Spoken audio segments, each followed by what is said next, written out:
Picture this, you're cruising down the highway toward a very specific destination. You can see the city skyline right there in the distance, you're following the map perfectly, but right before you arrive, boom, the final bridge is completely washed out. You physically cannot reach that exact spot. But, and here's the catch, you still know exactly where that road was taking you, right? Well, in mathematics, this is exactly what happens when a function breaks down.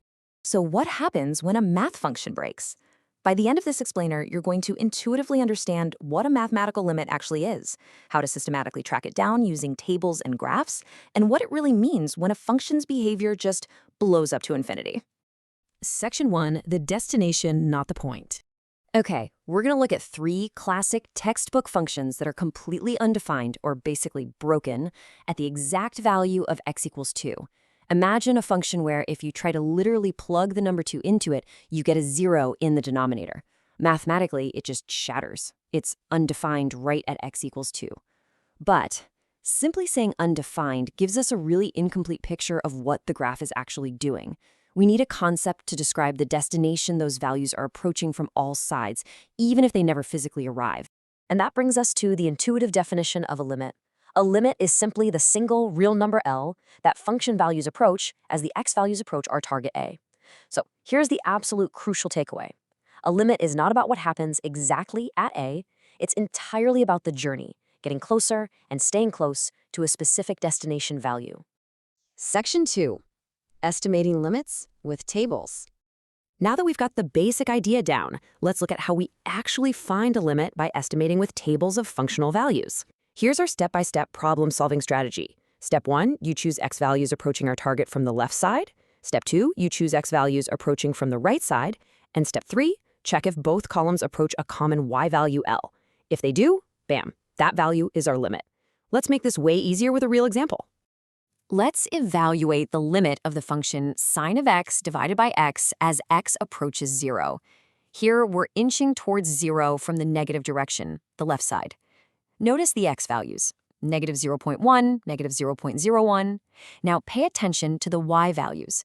They're 0.998, then 0.9999. They are very clearly, mathematically, converging toward the number 1. Now, let's see how this builds. When we check the right side, we're coming down from positive 0.1 to 0.01 and then 0.001. This brilliantly illustrates that from the positive direction, the values are also converging to exactly 1. Both sides agree perfectly. The bridge meets in the middle. Wait, this is important. You might be sitting there asking, why don't we just plug the number 0 directly into the formula and save ourselves all this tedious table work? Well, if we plug in x equals 0 to sine of x over x, we get division by 0, a complete system error. The function literally does not exist there. That is exactly why limits are a mathematical superpower. They let us see the destination even when the map itself is fundamentally broken at that exact spot. Section 3. Visualizing limits with graphs. We've used tables, but now let's change up our strategy and look at things visually. When you picture a graph, a limit can exist at a point even if the function is completely undefined or totally different at that exact spot. If you have a graph with a gaping hole in an otherwise perfectly smooth curve, the limit is still just the y value that the curve is aiming for. Again, the limit is the journey, not the point itself. Section 4. When limits do not exist. Because, math isn't always so well behaved. What happens in those dramatic cases where the rules just break down entirely?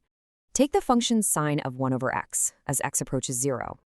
As you get closer and closer to 0, the values don't settle down on a single number. They oscillate wildly. The y values just bounce, 1, negative 1, 1, negative 1, vibrating faster and faster. Because it never settles on a single intended destination, the result is DNE. The limit does not exist. Section 5. One-sided limits.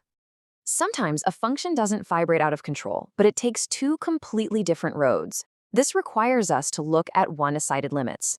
Let's compare the 2 approaches. A left-sided limit, indicated by that little minus sign, means we only look at values approaching our target from the left, or negative side. A right-sided limit with the plus sign means we approach from the right.